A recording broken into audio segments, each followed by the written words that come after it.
What is the measure of a heart when the world hangs in shadow? Why does a wizard, old as the roots of mountains, wise as the wind that carved them, place the fate of all things in the hands of a creature no taller than a child, no mightier than a breath? The question hums soft as a lullaby, deep as the sea. It is not a riddle of power, nor of valor, but of something quieter, something that lingers in the spaces between words, in the glance of a hobbit's eyes when the firelight fades. Gandalf, who had walked through ages, who had faced flame and ruin, saw something in Frodo Baggins, not strength, not wisdom, but a spark small yet unyielding that could bear the weight of a world. In the heart of Middle-earth there was a ring, not a jewel to be worn lightly, not a treasure to be cherished, but a ring of power born in the fires of Mount Doom, shaped by a malice that sought to bind all life to its will. It was beautiful, its curve flawless, its gold a siren's call, but beauty can be a veil, and beneath this veil was a hunger, endless and cruel. The ring was no dead thing. It lived in its way, whispering to those who touched it, offering visions of dominion, of safety, of a world reshaped by their desires. Yet it was a betrayer, serving only the shadow that forged it. Sauron, whose eye never slept, whose will never wavered. To hold the ring was to hold a storm, to feel its pull, to hear its lies. Middle-earth is a tapestry woven of light and shadow, of song and silence. Its mountains stand as sentinels. Its rivers sing of forgotten days. Its forests guard secrets older than the stars. Elves walk its paths, their voices carrying the sorrow of eternity. Dwarves delve its depths, their hammers ringing with pride. Men build their towers, their hearts torn between hope and hubris. But it is in the small places, the overlooked corners, that the world's heart beats truest. The Shire, a land of green hills and hobbit holes, is such a place.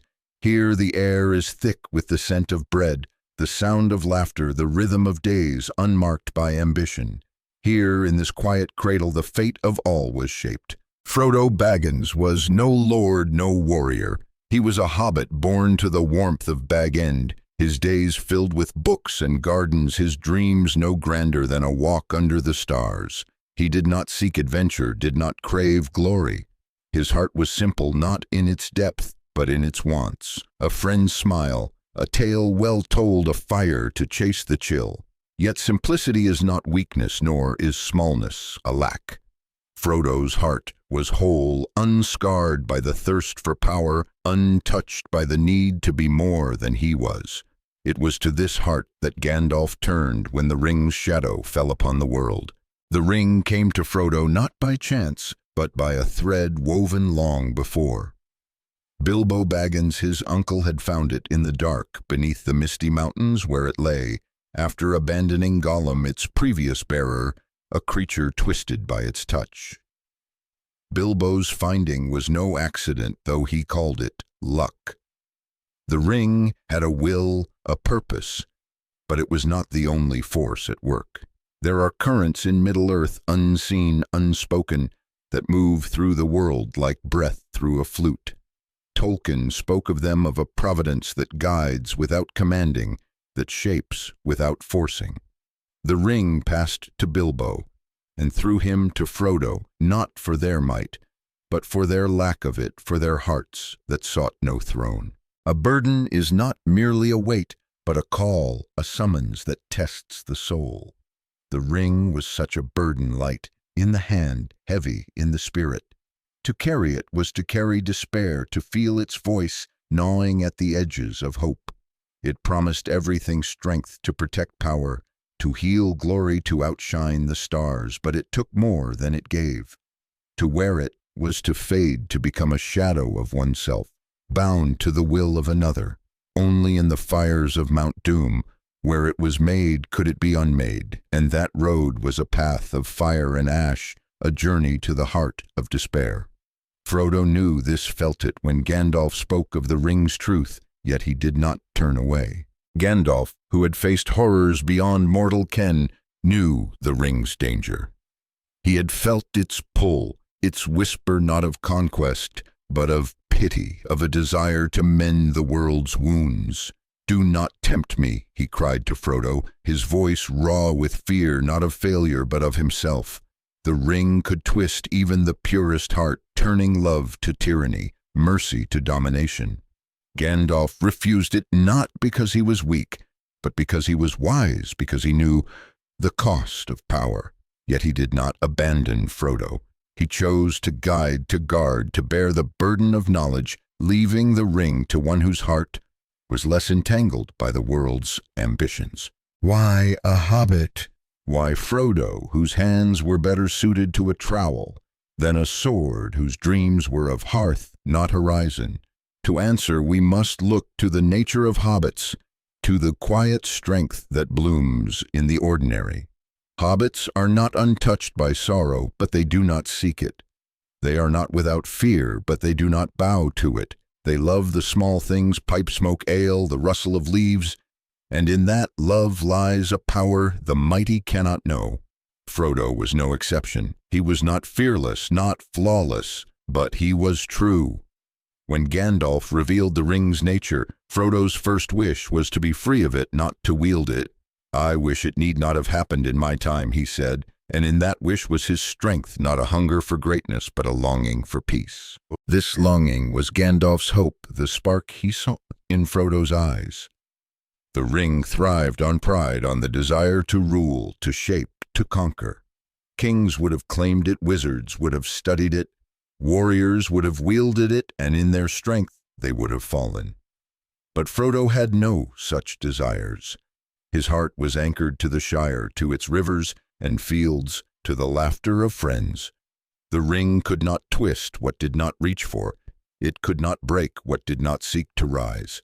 In Frodo's smallness, Gandalf saw not weakness, but freedom, freedom from the chains that bind the great. Yet smallness alone does not bear a burden.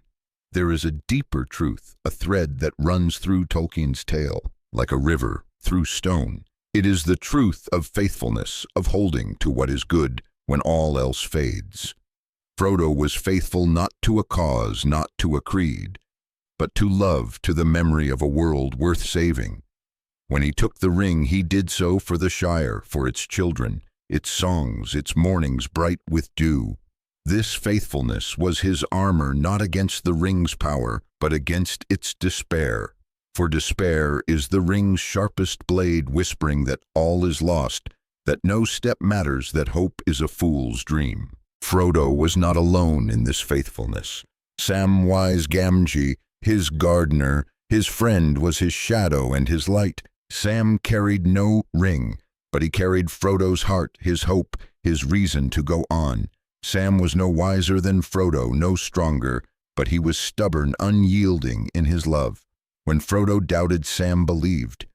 When Frodo stumbled, Sam steadied him. In Sam we see the truth of Middle-earth, that the smallest hands can lift the heaviest loads, not by strength but by devotion. Sam was Frodo's shield, not against men's swords, but against solitude, against the ring's cruelest lie, that you are alone. Solitude is the ring's ally, its whispered promise of power, a trap to cut the heart from the world.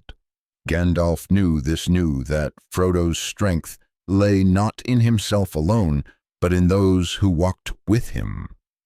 Sam was no afterthought, no mere companion.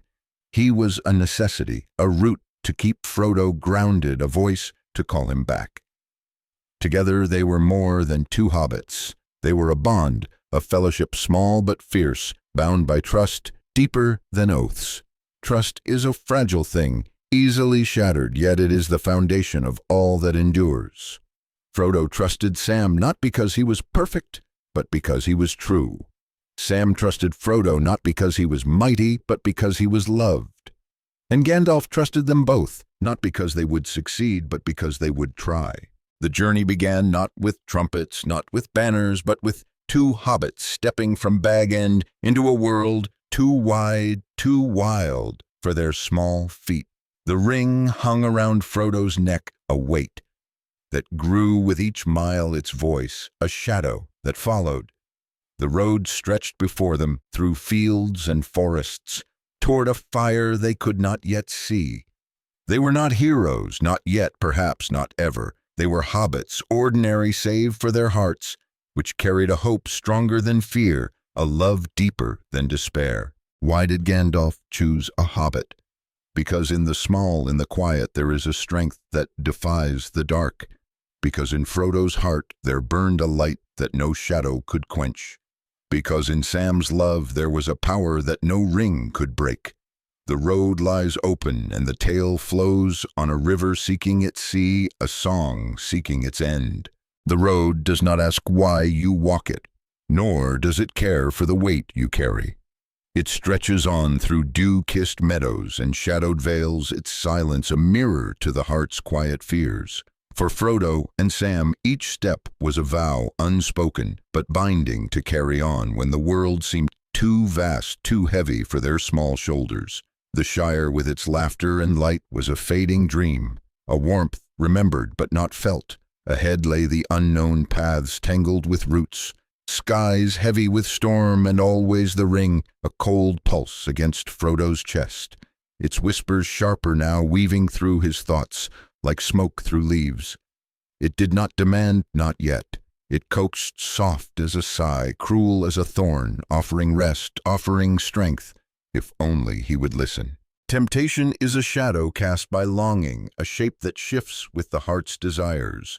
The ring was no mere trinket, no weight of metal to be borne and forgotten. It was a voice, a will, a hunger that sought to claim the soul before the body. To Frodo it spoke of the Shire of mornings bright with sun, of evenings soft with song. It promised peace not as a gift, but as a lure, a vision to draw him closer to its grasp. He listened not because he believed, but because he ached for home, for ease, for a world unburdened by fear. The ring knew this ache, knew how to twist it, how to make a hobbit's simple wants a chain to bind him. Yet Frodo walked on his steps heavy but steady, not because he was strong, but because he was afraid of what he might become if he yielded. Fear is no simple thing, no fleeting shiver to be shaken off. It is a weight, a shadow that grows in the heart's quiet moments. Frodo feared the ring, not just its power, but its promise, its ability to make him less than he was. He feared for the Shire, for Sam, for the trust placed in him by those who believed he could endure. Most of all, he feared himself, his own heart, which was not stone but flesh, not iron, but clay, capable of breaking, capable of bending. The ring fed on this fear, its whispers a mirror of his doubts, telling him he was too small, too weak, too alone. But doubt is not defeat, and fear is not surrender. Frodo's fear was a sign of his love, for only those who cherish can tremble. Sam walked beside him, a presence as constant as the earth, as unyielding as the roots beneath it. Sam's fears were plainer, yet no less deep. He feared for Frodo, for the shadow in his eyes, for the weight that stooped his shoulders. Sam was no scholar, no seer, but he knew a truth. The wise often overlook love is not a moment, but a choice made in the face of hardship, renewed in the face of despair. He chose Frodo not as a duty, but as a brother, and in that choice lay a strength no shadow could shatter. Sam carried no ring, but he carried Frodo's hope, his laughter, his memory of brighter days. When the road grew dark, Sam spoke of the Shire of apples, ripe on the branch of tales told by the hearth. These were not mere words, but lanterns lighting the path when all else dimmed. The road led through the old forest where trees stood ancient, and awake their branches heavy with secrets older than the hills. Here the air was thick, the light dim as if the world held its breath. The hobbits stumbled their path, twisted by roots that seemed to shift, by whispers that were not wind. In this place they met Tom Bombadil, a figure of joy and mystery, his voice a song that turned fear to wonder. Tom was no king, no wizard, yet the ring was nothing to him. When Frodo, in a moment of trembling trust, offered it, Tom took it, held it to the light, and smiled a smile that held no greed, no fear. He slipped it on, and the world did not falter. The ring with all its malice was a trifle to him, a spark against the blaze of his spirit. Why? Because Tom was whole, content with the river's song, the forest's shade, the laughter of his wife Goldberry. He sought nothing beyond the moment, and the ring had no hold on one who wanted for nothing. But Tom's light was not Frodo's to carry. His freedom was a gift, but not a path. The ring could not be left with one who cared so little for its power, for its destruction, demanded a heart willing to face the dark, not to dance past it. Frodo and Sam left Tom's house, their spirits lifted by his songs, their burden unchanged. The road called them on through the Barrow Downs, where ancient tombs stood, like warnings, their stones carved with the greed of forgotten kings. Here a white cold as death's breath ensnared them, its malice a shadow of the ring's own. Tom's voice broke the spell, his presence a shield. But the encounter lingered, a reminder that the past is not buried, that its choices echo in the present, binding the living to the dead. Legacy is a river carrying the silt of those who came before. The ring was a legacy, not just of Sauron's malice, but of all who had touched it. Isildur, who took it from Sauron's hand, stood at the edge of its destruction, yet chose to keep it, his heart swayed by pride or longing. His choice was a wound, a debt unpaid by the world. Gollum, who loved the ring as life itself, was its prisoner, his soul stretched thin by its poison. Bilbo, who bore it lightly for a time, felt its weight. In the end, his heart torn between freedom and desire. Each left a mark, a choice that shaped the road Frodo now walked. To carry the ring was to carry their failures, their hopes, their ghosts, to weave a new thread in a tapestry older than the stars. At Bree, the world grew rougher, its edges sharper. Men gathered here, their voices loud, their eyes wary, their lives shaped by toil and mistrust. The hobbits, small and out of place, felt the weight of eyes upon them, the weight of a world that did not know them. Here they met Strider, a man cloaked in shadow. His face weathered, his gaze deep with unspoken burdens. Strider was Aragorn, heir to a broken throne, a man whose blood carried the weight of Isildur's failure. He did not seek the ring, did not crave its power, for he knew its cost. His heart, noble but scarred, could be tempted, and that knowledge was his strength. Aragorn chose to guard, not to claim to serve, not to rule. In this he was kin to Frodo, a bearer of a different burden, but a bearer nonetheless. The Nazgul, Sauron's hunters, drew near their presence, a chill that seeped into the bones. Once kings, now wraiths, they were the ring's slaves, their lives twisted into servitude by rings of power that promised greatness and delivered chains. They sought Frodo, drawn by the ring's call, their hunger a mirror of its own. Frodo felt their gaze, a void that pulled at his heart, their voices a hiss of despair. The ring urged him to use it, to vanish, to escape. But he knew the truth. To wear it was to step closer to their fate, to become a shadow. He resisted not with courage, but with fear, fear of losing himself, of becoming what they were. The Nazgul were a warning, a vision of the ring's end, not power, but emptiness. Temptation sharpened its edge as the road wound on. In the quiet of night, when the stars hid and the world was still, the ring spoke to Frodo, its voice a thread of silk, promising safety, promising home. Its lies were sweet, for they echoed his heart's truth. He longed for the Shire, for peace, for a life untouched by shadow, yet he did not yield. Why? Because of Sam, whose hand was steady, whose voice was a tether to the world. Because of Strider, whose vigilance was a shield. Because of Gandalf's memory, his words a light. Keep it secret, keep it safe. Frodo was not alone, and that was his salvation. The ring thrived on isolation, but love was its enemy. Rivendell was a haven, a place of starlight and song, where the air was heavy with the wisdom of ages. Elrond, ancient and kind, welcomed them, his eyes holding the sorrow of countless years. Here the Council of Elrond gathered, a reckoning where the ring's truth was laid bare. It could not be hidden nor wielded nor kept safe. It had to be destroyed in the fires of Mount Doom in the heart of Sauron's realm. Who would bear it? The question hung heavy as stone. Boromir, a man of Gondor, spoke of using the ring, his voice thick with desperation, not malice. But Gandalf and Elrond knew the ring corrupted all it touched, turning hope to despair, strength to slavery. Aragorn was silent, his heart heavy with Isildur's shadow. Gimli offered his axe, Legolas his bow, but strength alone was not enough. Frodo spoke, his voice small but clear. I will take the ring, though I do not know the way. It was not a cry of triumph, but a whisper of resolve born of love, not ambition. He did not choose the ring, it was thrust upon him, but he chose the burden, knowing its pain, knowing its cost. Sam stood, his voice firm. I'm coming too, or neither of us is going. Gandalf's eyes softened, a flicker of pride in their depths. Aragorn pledged his sword, Legolas his bow, Gimli his axe. Boromir joined, his heart torn but true. The Fellowship of the Ring was born not as a band of heroes, but as a circle of trust bound by a single purpose. Faith is a step into the dark, a belief that light will come.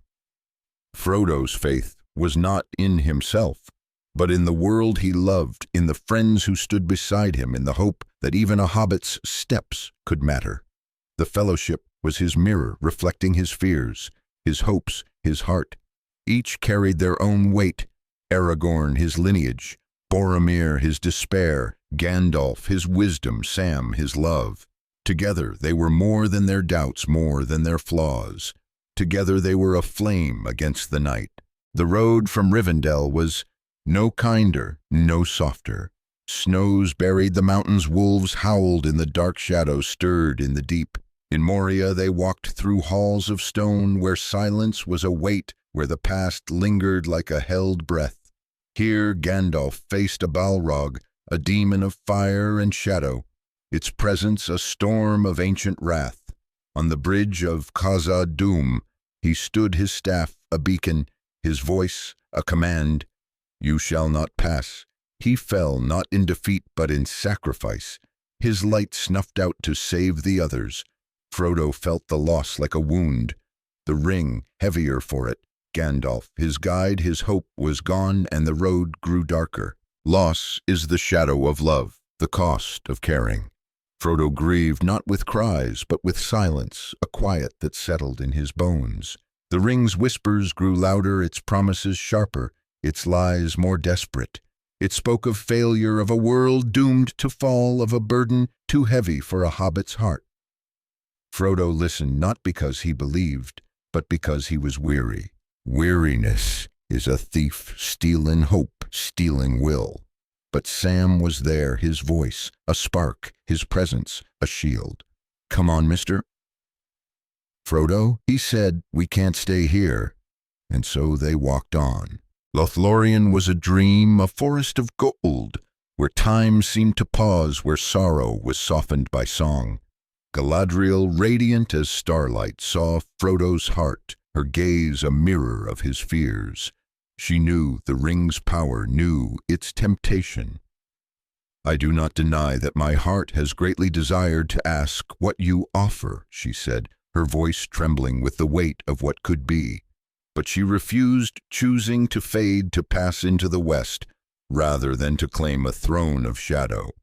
In her choice, Frodo saw his own, a reminder that even the great could falter, yet choose to stand. She gave him a file, a light against the dark, a promise that hope endures. The Fellowship left Lothlorien, their hearts heavier, their purpose clearer. The river bore them south, toward a breaking, toward a shadow that would test them all. Frodo felt the ring, its weight, its voice, but he felt something else, a light small but steady burning in his heart. It was the light of trust, of love, of a hobbit's stubborn hope. The road stretched on, and they followed one step at a time. The river runs swift, its surface a mirror for the sky's fleeting moods, its current a pull toward fates unseen. For Frodo and Sam it was both guide and burden, carrying the Fellowship south away from Lothlorien's golden light into a world where shadows grew long and the air tasted of ash. The ring hung heavier now, its weight not just a pressure on Frodo's neck, but a tightening upon his chest, a voice that wove through his dreams, turning rest to torment. It did not plead, not yet. It suggested its whispers like ripples on dark water, promising safety, promising victory, if only he would claim it. The river bore them on, but the true journey was within a path where each step tested the heart's resolve. What is silence, if not the space where doubt takes root? The ring thrived in silence in the moments when the world was still, when Frodo's thoughts turned inward. It spoke of power not as a throne, but as a shield, a way to protect the Shire, to spare Sam, to end the fear that gnawed at his soul. These were not the temptations of kings, but of a hobbit whose heart was bound to home, to love, to the small things that made life dear. The ring knew how to shape its lies to fit his longings, how to make surrender seem like salvation. Frodo listened not because he trusted, but because he was tired, his spirit worn by the road, by the loss of Gandalf, by the weight of a burden he had not sought. Tiredness is a subtle foe, not of the body, but of the will. It is the moment when our hope feels like a memory, when the heart longs to rest, to lay down its load. Frodo was tired, his steps slower, his eyes dimmer, the ring's voice louder in the quiet of his weariness. Yet he did not falter, not yet. Sam was there, his presence a warmth against the cold, his voice a reminder of why they walked. Sam did not speak of destiny nor of glory, but of the Shire of strawberries, ripe in the sun of stories that ended with laughter. These were small things, but small things are the roots of hope, and Sam was their keeper, tending them with a gardener's care. The Fellowship was a fragile thing now, its bonds strained by the road, by the ring's unseen pull. Boromir, whose heart burned for Gondor, felt it most keenly. His eyes lingered on Frodo, not with malice, but with a hunger born of despair. He saw in the ring a chance to save his people, to turn back the tide of shadow. His desire was not for himself, but for others, and that made it dangerous for the ring, twisted even the purest motives into chains. At Amon Hen, the Hill of Sight, his heart broke under the weight of his longing. He approached Frodo, his voice soft, his words a plea. "Give me the ring. I can use it to save us all." But the ring was no savior, only a master, and Frodo, trembling, fled, slipping it on to vanish, feeling its power course through him, its poison closer than ever. Temptation is a fire warming before it burns. Frodo felt it on Amon Hen, the ring's voice no longer a whisper but a roar, urging him to claim it, to bend the world to his will. For a moment he saw it himself mighty, the Shire safe, Sauron defeated. But the vision was a lie, and Frodo knew it not with his mind, but with his heart. He tore the ring from it, his finger, his breath ragged, his body shaking. Boromir's plea was not evil, but it was folly, and Frodo saw the truth. The ring could not be shared, could not be wielded, only borne, and borne alone. Yet alone did not mean forsaken. Sam found him, his eyes fierce with love, his voice firm. "You're not going anywhere without me, Mr. Frodo." And so they left the Fellowship, two hobbits against the world, their bond stronger than any army. What is loss, if not the price of choice? The Fellowship broke at Amon Hen, not by betrayal, but by necessity. Boromir fell not to the ring, but to his own heart, his death, a redemption, his horn's call, a cry for forgiveness. Merry and Pippin were taken their fate unknown, their laughter silenced. Aragorn, Legolas, and Gimli chose to pursue them, their path diverging from Frodo's, their trust in him a silent vow. Frodo felt each loss not as a wound, but as a weight, a reminder of the cost of his choice. He had chosen to bear the ring alone, not for pride, but for love, to spare his friends its shadow. Yet Sam would not be spared, would not be left behind. And in that refusal lay a truth. Love does not yield, not even to sacrifice. The road now was theirs alone, a path through wild lands where the earth was scarred, the sky heavy with Sauron's gaze. Frodo felt it the eye, searching its malice, a pressure that made the air thick. The ring grew heavier, its voice more insistent, its lies more vivid. It spoke of failure, of a world burning, of friends lost to shadow. Frodo did not argue, did not fight. He endured his silence, a shield, his steps, a defiance. Sam watched him, his heart aching, his hands ready to catch him if he fell. Sam carried no ring, but he carried Frodo's pain, his fear, his hope, and that was a burden no lighter than gold. In the Amin Muil, the land was a maze of stone, its ridges sharp, its paths twisted. Here they stumbled, their strength waning, their food scarce. The ring was a constant now, its presence a hum in Frodo's blood, its weight a chain that pulled at his soul. Yet it was here, in this barren place, that they met Gollum, a creature broken by the ring, his eyes like lanterns in the dark, his voice a hiss of longing and hate. Gollum was no stranger to Frodo, not truly. He was a mirror, a shadow of what the ring could do. Once Smeagol, a creature not unlike a hobbit he had loved, the ring killed for it and been consumed by it. Now he was its slave, his life stretched thin, his heart a ruin, yet he was not wholly lost, not yet. A spark remained, a memory of something kinder, and Frodo saw it not with pity but with recognition. Pity is a dangerous thing, a blade that cuts both ways. Frodo spared Gollum not because he was weak, but because he was strong, strong enough to see himself in the creature's eyes. "I have to believe he can come back," Frodo said, his voice soft, his heart heavy. He did not trust Gollum, not fully, but he trusted the possibility of redemption, the chance that even a broken thing could mend. Sam did not share this hope, his eyes sharp, his hand ready, but he followed Frodo's lead, his love stronger than his doubt. Gollum swore to serve, to guide them to Mordor, his words a tangle of truth and lies.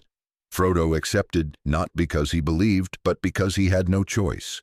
The road was dark, and even a shadowed guide was better than none. What is faith if not the act of walking? When the path is hidden, Frodo's faith was not in Gollum nor in himself, but in the world he carried in his heart, the Shire, its rivers, its songs. He walked for it not because he was certain, but because he was not, because doubt is the soil where faith grows. Gollum led them through the dead marshes, where the air was thick with decay, where faces stared from the water, their eyes empty, their mouths silent. These were the fallen men and elves, their lives snuffed out by war, their bodies claimed by the mire. Frodo felt their weight, their loss. The ring's voice louder here, its whispers mingling with the marsh's own. All is lost, all is vain. Yet he walked on Sam, a Sam at his side, Gollum ahead, a trio bound by need not trust. The marshes were a trial not of strength, but of spirit. The ring's power grew, its pull stronger, its lies more desperate. Frodo felt it a tide, pulling him under, a voice that was no longer outside, but within a part of him. He did not speak of it, not to Sam, not to Gollum, but his silence was a cry, a plea for strength he did not feel. Sam saw it, his heart breaking, his hands helpless. He could not carry the ring, but he could carry. Frodo could remind him of the world, beyond the marsh, of the light beyond the shadow. "There's some good in this world, Mr. Frodo," Sam said, his voice steady, "and it's worth fighting for." These were not grand words, but true ones, and truth is a light no darkness can quench. Gollum watched, his eyes flickering between fear and want, his heart torn between Smeagol's spark and the ring's chains. He led them not for love, but for need, his hunger a mirror of the ring's own. Yet Frodo's pity stirred something in him, a memory of kindness, a hope he did not dare name. Gollum was no ally, but he was no enemy, not yet. He was a question, a possibility, a reminder that even the lost can be found if only for a moment. Frodo held to this not because it was easy, but because it was hard, because pity is a burden as heavy as gold. The road led to Ithilien, a land of green where the air was sweet, where flowers bloomed despite the shadow. Here they met Faramir, brother of Boromir, a man whose heart was wise where his brother's was bold. Faramir saw the ring, felt its pull, but turned away not for lack of courage, but for abundance of it. "I would not take this thing, not if Minas Tirith were falling," he said, his voice calm, his eyes clear. In Faramir, Frodo saw a reflection of what might have been a man who chose honor over power, duty over desire. Faramir let them go, his trust a gift, his silence a shield. The ring's voice faltered in his presence, its lies weaker against a heart so steady. But the road did not end in Ithilien. It led to the Black Gate, a wall of iron and flame where Mordor's shadow was a weight, where hope seemed a fool's dream. Gollum urged another path, a secret way, his words a mix of truth and treachery. Frodo agreed, not because he trusted, but because he had to, because the gate was death and the ring was life for now. Sam watched, his heart heavy, his eyes on Gollum, his hand on Frodo's shoulder. The ring grew heavier, its voice a storm, its lies a flood. Frodo felt himself slipping, but he held to Sam, to the file of Galadriel, to the memory of a world worth saving. Hope is not a promise, but a defiance, a refusal to let the dark have the last word. Frodo hoped not because he saw the end, but because he saw the beginning, the Shire Sam, the light in Galadriel's eyes. He walked not knowing the way, but knowing the why, and that was enough. The road stretched on through stone and shadow toward a fire that burned brighter than despair. The path twists a thread of stone through a land where hope is a stranger, where the air is thick with the breath of despair. Frodo and Sam follow Gollum's lead, their steps faltering on the jagged slopes of Cirith Ungol, a secret way to Mordor, its name a whisper of dread.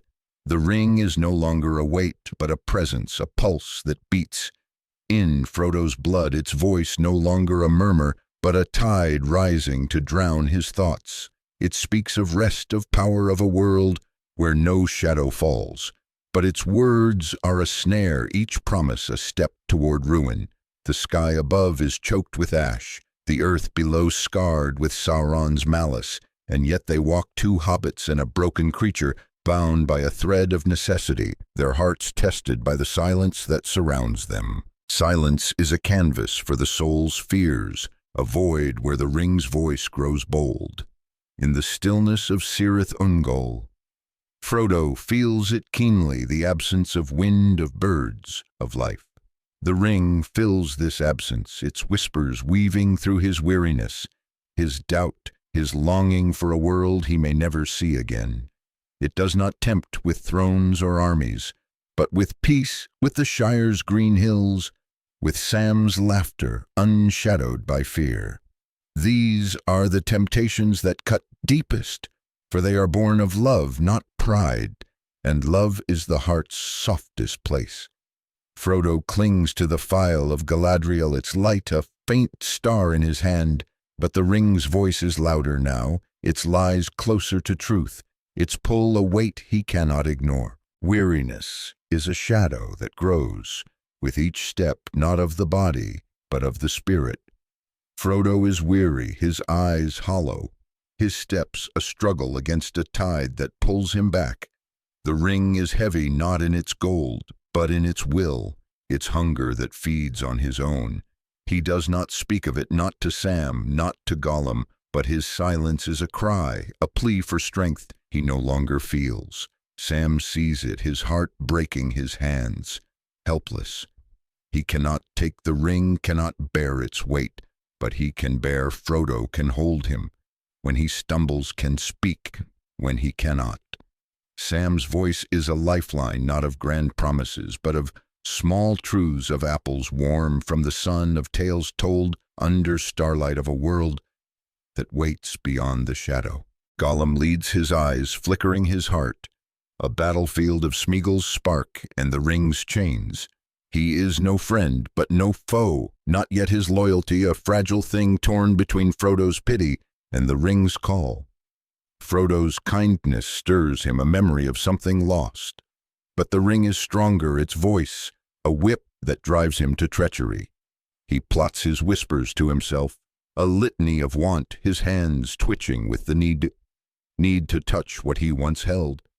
Frodo knows this, feels it in Gollum's sidelong glances, but he does not turn away.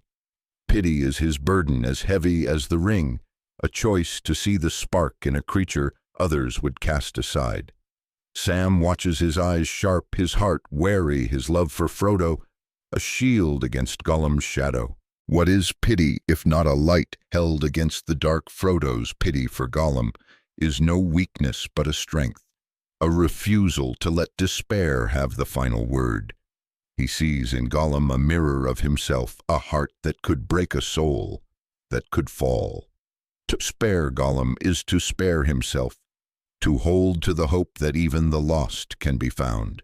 But pity is a risk, a door left open to betrayal, and Gollum's heart is not whole.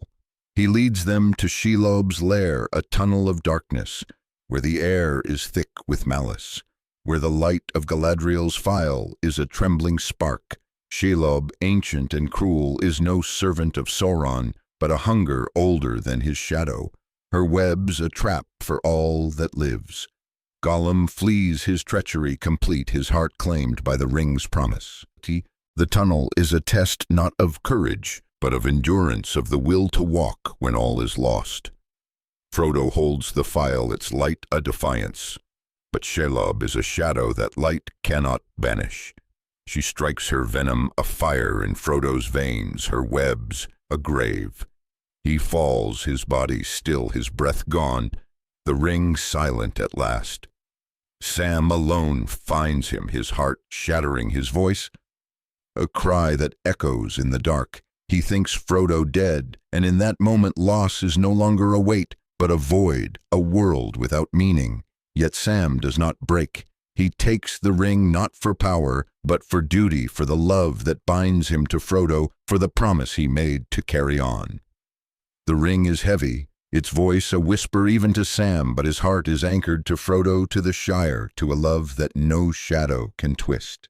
Loss is the heart's deepest wound, the price of love paid in silence. Sam's grief is a storm, but it is not despair. He holds the ring, feels its pull, but he does not wear it, does not claim it. His heart is too full of Frodo, too full of the Shire, to hear its lies. He carries Frodo's body, refusing to leave him, his steps a defiance of death itself. But orcs come, their voices harsh, their hands cruel, and they take Frodo, believing him dead, believing the ring theirs. Sam follows his heart, a flame, his will a blade. He learns Frodo lives a prisoner in Cirith Ungol's tower, and in that knowledge hope is reborn, not as a feeling, but as a choice, a refusal to let love die. What is hope if not a spark struck in the dark? Sam's hope is no grand vision, but a stubborn thing rooted in the small, in the memory of Frodo's smile, in the taste of the Shire's air. He climbs the tower, his body weary, his heart fierce the ring, a weight he bears for Frodo, not for himself. The orcs, divided by greed, fall to their own blades, their chaos a path for Sam's quiet steps. He finds Frodo alive but broken, his eyes dim, his spirit frayed. The reunion is no triumph, but a moment of quiet, a hand clasped, a breath shared. Sam returns the ring, its weight back on Frodo's neck, its voice a storm renewed. Frodo takes it not with strength, but with necessity, his heart too tired to refuse, too faithful to turn back. The tower is a crucible, a place where the soul is tested, where silence speaks louder than words.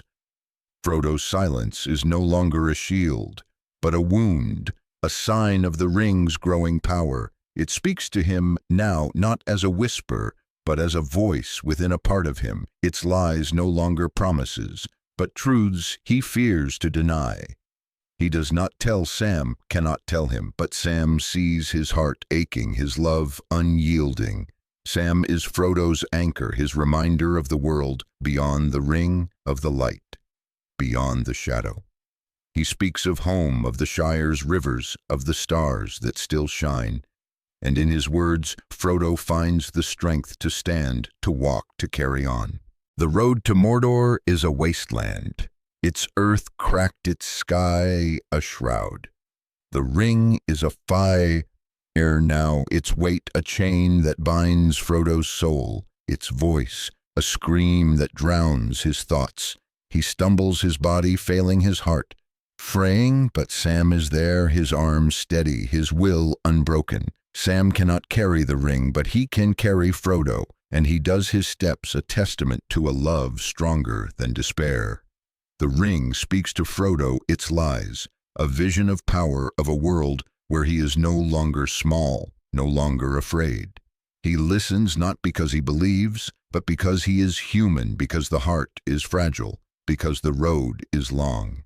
Temptation is a mirror showing the heart's deepest fears, its deepest wants. The ring shows Frodo himself not as a hobbit, but as a lord mighty and unafraid. The Shire safe, Sam spared the world whole. It is a lie, but lies are powerful when they wear the face of hope. Frodo clings to the file, to Sam, to the memory of Gandalf's voice, but the ring is stronger now, its will a tide that pulls him under. He does not yield, not yet, but the struggle is a wound, each step a battle, each breath a choice. Sam watches, his heart a fortress, his love a light. He does not speak of victory, but of the Shire, of the small things that make life dear, and in his voice Frodo finds a reason to endure. Faith is a fragile thing, a thread stretched thin across a void. Frodo's faith is no longer in himself, but in Sam, in the Shire, in the faint mean hope that his steps matter. He walks not because he sees the end, but because he sees the beginning, the world he loves, the friends he carries in his heart. Sam's faith is simpler, but no less profound, a belief in Frodo, in the good that still lives in the light that still burns.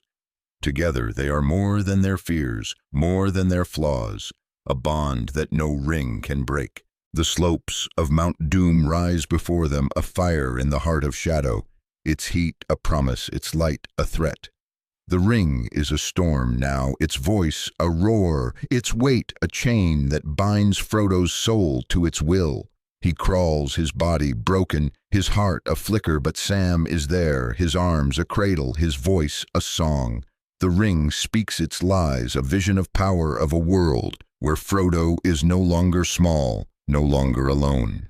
He listens, his heart trembling, his will fraying, but he does not yield, not yet. Sam carries him, his love a defiance, his hope a fire that no shadow can quench. The road is no longer a path, but a choice, a moment where the heart decides its truth. Frodo feels the ring, its weight, its voice, its lies, but he feels Sam, his love, his light, his truth. The mountain looms, its fire, a call, its shadow, a warning. They walk not knowing the end, but knowing the why, and that is enough. The tale weaves on, a thread unbroken, a song unfinished. The mountain breathes its fire, a pulse in the heart of Mordor, its ash. A veil that chokes the stars, Frodo crawls, his body a ruin, his spirit, a thread stretched thin across a void. The ring is no longer a weight, but a storm, its voice a roar that drowns his thoughts, its will a chain that binds his soul. It speaks not of peace, not of home, but of power, of a world, bent to his desire of a Frodo, no longer small, no longer afraid. Its lies are vivid, its vision sharp, each word, a wound that cuts deeper than steel. Sam is there, his arms a cradle, his voice a whisper against the storm, urging Frodo on, not with promises, but with love, with the memory of a Shire that still waits green and whole beyond the shadow. Temptation is no longer a whisper, but a tide, a flood that threatens to sweep Frodo away. The ring is within him now, its voice no longer separate, but a part of his own, a shadow that wears his face. It shows him the Shire safe and untouched, Sam laughing, the world free of fear, but the price is himself, his heart, his truth. He feels it, the pull to claim the ring, to wield it, to become what it demands. His hand trembles, the file of Galadriel dim. In his grasp its light a flicker against the mountain's fire. He crawls, not because he is strong, but because he is weak, because weakness is the heart's confession, the soil where faith takes root. Sam carries him, his body weary, his heart fierce, his love a flame that no shadow can quench. Sam does not see the mountain, does not hear the ring. He sees Frodo, his friend, his brother, his reason to endure. He speaks not of victory, but of small things, of roses, in bloom of ale, by the fire of stories that end with hope. His words are a tether pulling Frodo back from the edge, reminding him of the world he fights for, the world he loves. Sam's strength is not in his arms, but in his heart, a heart that refuses to let Frodo fall, that carries him when his own strength fails. The ring whispers to Sam too, its voice a faint echo, but Sam's heart is too full of Frodo, too full of the Shire to listen. The slopes of Mount Doom are a crucible, a place where the soul is laid bare. Frodo's silence is no longer a shield, but a mirror reflecting the ring's power, his own fear, his own longing. He does not speak, cannot speak, but Sam hears, Sam knows his love, a bridge across the silence. Gollum follows his eyes, burning his heart, a battlefield of want and despair. The ring is his life, his love, his ruin, and Frodo's pity has stirred something in him, a spark of Smeagol, a memory of kindness, but the ring is stronger, its call a whip that drives him, his hands twitching with need. He watches Frodo, his gaze a mix of hunger and sorrow, his soul torn between redemption and betrayal. What is legacy if not the echo of choices made in the heart's darkest hour?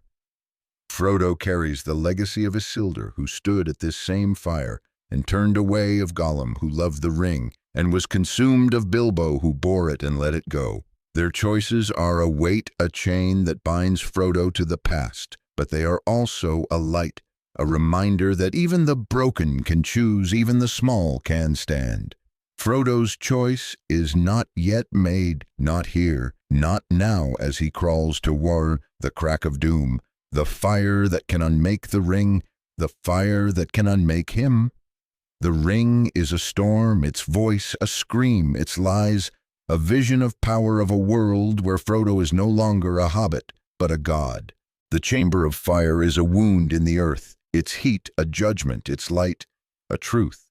Frodo stands at the edge, the ring in his hand, its gold blazing, its voice a thunder that shakes his soul. He sees it, the moment of choice, the moment where the world holds its breath. He hears Sam, his voice a plea. Throw it in, mister. Frodo, end it now. He feels the ring, its power, its promise, its lie. And he falters. The ring is mine, he says, his voice not his own, his heart not his own. He slips it on, vanishing, claiming it, becoming its slave. The ring has won its will, triumphant, its shadow complete. Sauron's eye turns its gaze, a fire that burns through stone, through flesh, through hope. But the tale is not ended, not yet. Gollum, driven by hunger, by love, by despair, leaps, his hands clawing his heart. A scream. He fights Frodo, invisible, but not lost his teeth. Finding the ring, tearing it from Frodo's finger, tearing flesh, tearing fate. He holds it, his eyes alight, his voice a cry of triumph and sorrow. Precious, my precious, he wails, and in that moment, he is Smeagol, he is Gollum. He is all that the ring has made and unmade. He stumbles, his joy a madness, his steps a dance at the edge of fire, and he falls into the crack of doom, the ring with him, its gold melting, its voice silenced, its will broken. Sauron's eye falters, his tower crumbles, his shadow fades, and the world is free. What is victory if not a wound that heals in silence? Frodo is saved, but not whole. His heart scarred, his spirit frayed. The ring is gone, but its weight lingers, a memory that haunts his dreams, a silence that speaks louder than words. Sam is there, his arms steady, his voice a song carrying Frodo from the mountain, from the fire, from the shadow. The eagles come, their wings a miracle, their flight a mercy, bearing the hobbits to safety, to Rivendell, to a world that breathes again. Frodo wakes, his eyes dim, his heart heavy, But Sam is there, his smile a light, his laughter a home. The fellowship gathers Aragorn, crowned Gimli and Legolas at his side. The world remade, but not unchanged. Loss is the shadow that walks with love, the price of caring paid in quiet. Frodo has lost not the ring, but himself, a part of his heart that the ring took, that the fire could not return. He is no hero, not in the songs of men, not in the tales of elves, but a hobbit, small and broken, who walked to the end of the world and returned. He returns to the Shire, its hills green, its rivers bright, but it is not the same, not to him. The Shire is whole, but Frodo is not his wounds, invisible. His pain a silence that no laughter can fill. Sam sees it, his heart aching, his love unyielding. He stays his hands, planting his voice, singing his life. A gift to the Shire, to Frodo, to the world they saved. What is hope, if not a seed planted in ash? Sam hopes not for himself, but for Frodo, for the Shire, for the future. He marries Rosie, his heart full, his home alight. He plants the seed from Galadriel. Its growth a miracle, its beauty a promise. The Shire blooms, its wounds healed, its laughter renewed. Frodo watches, his smile faint, his heart distant. He writes his words, a legacy, a tale of small things that changed the world, of hobbits who walked through fire and returned. But the road does not end for him, not here, not now. The sea calls its voice, a song, its promise, a peace he cannot find in the Shire. The Grey Havens are a threshold, a place where the world fades into mist, where the heart finds rest. Frodo stands, the file in his hand, its light a memory, its truth a guide. Gandalf is there, his eyes kind, his presence a comfort. Bilbo, old and frail, joins him, his laughter a echo of brighter days. Sam is there, his heart breaking, his love a anchor that holds him to the Shire. Frodo embraces him, his voice soft, his words a farewell. You cannot always be torn in two. Sam, you will be whole for many years. He boards the ship, his eyes on the sea, his heart on the Shire, on Sam, on the world he saved. The ship sails, its sails white, its path a mystery, and Frodo is gone, not to death but to healing, to a place where the ring's shadow cannot follow. Faith is a light that burns in the dark, a choice made when all is lost. Frodo's faith was in the Shire, in Sam, and the small things that make life dear. Sam's faith was in Frodo, in the good that endures, in the hope that blooms in ash. Together they were more than their fears, more than their wounds, a bond that no shadow could break. Gandalf chose a hobbit not for strength, not for wisdom, but for heart, for the quiet power of love, of faithfulness, of hope that defies despair. Why a hobbit? Because in the small, in the ordinary, there lies a truth. The mighty cannot know that the world is saved, not by swords, not by thrones, but by the steps of those who walk for love, who carry burdens for others, who hope when all seems lost. The tale does not end, not truly. It lingers like a song half remembered, like a star that shines through cloud. Frodo's steps echo not in stone, but in hearts, in the Shire's laughter, in Sam's children, in the tales told by fireside. The ring is gone, but its lesson remains, that power is a lie, that love is a truth, that the smallest can change the world. Gandalf knew this, saw this in the eyes of a hobbit, in the heart of Frodo, in the love of Sam. The sea stretches on its waves, a song, its horizon, a promise. The world turns, and the tale fades not to silence, but to memory, to a light that burns forever in the dark.